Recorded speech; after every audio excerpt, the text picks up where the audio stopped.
弟兄姊妹平安，今天是2025年4月30号。今天的经文是诗篇122篇，以斯帖记第9章第1节到第5节，18节到23节。路加福音12章第4节到12节。今天要跟大家分享的主题是普珥节。亚哈随鲁王时期，犹太人他们曾经面对死亡灭族的危机，但是他们因为有上帝的保守，有末底改的带领，还有以斯帖王后的勇敢，终于让他们能够翻转起死回生，而大获全胜。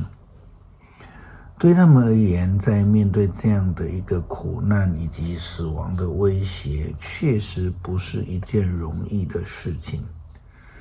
若是没有足够的信心，根本是无法生存的。当犹太人在末底改以及以斯帖王后的带领之下，他们得到了亚哈随鲁王的特许，能够存活。这是一个非常值得高兴的日子，犹太人称之为普珥节。这个节期虽然不是犹太教的一个正式几个重要节庆，就是摩西的节庆，但是却也是非常重要的一个节庆，目的是要纪念他们在面对苦难当中得到上帝的保守。以斯帖记第9章第1节到第5节，18节到23节，记载了这一段的庆祝的一个简单的过程。12月就是亚达月的13日到了，这是王通告生效的日子，也是犹太人仇敌本来要制服他们的日子。可是那一天，犹太人反倒胜过了他们。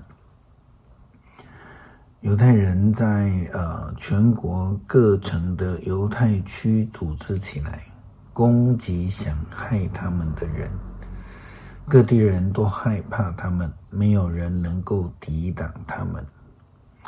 事实上，所有的省级官员，包括省长、行政首长和王家的代表，都帮助犹太人，因为他们害怕末底改。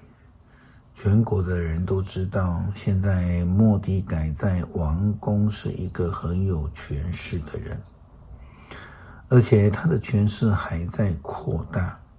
因此，犹太人可以随心所欲地对待他们的仇敌。他们用剑攻击敌人，屠杀他们。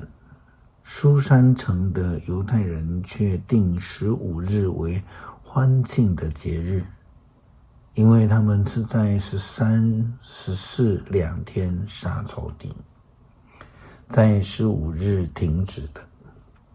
因此，住在小村镇里的犹太人遵守了亚达月的14日，把它定作欢宴的假日，互相赠送礼物。末底改把这些事情都记录下来，发送信件给全亚哈随鲁王国远近各省的犹太人，告诉他们每年都要遵守亚达月14日和15日为节日，因为这2天是犹太人除灭仇敌的日子。这个月是犹太人转悲痛绝望为欢喜快乐的月份，他们要守这个节日，欢宴庆祝，互赠礼物，并且救济穷人。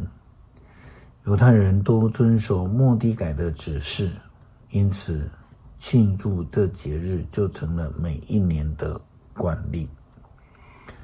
对于害怕，耶稣基督这样教导跟随者。路加福音12章第4节到12节这样记载：朋友们，我告诉你们，那只能杀害肉体的，却不能进一步伤害你们的，不用害怕他们。我要提醒你们，该害怕的是谁？你们要怕那一位夺走性命之后，又能够有权把他投入地狱的上帝。是的，我告诉你们，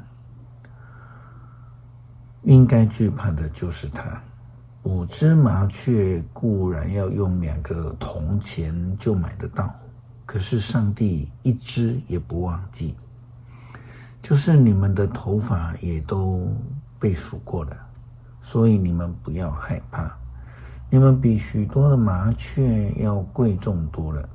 我告诉你们，凡在人面前认我的，人子在上帝的天使面前也要认他；凡在人面前不认我的，人子在上帝的天使面前也不认他。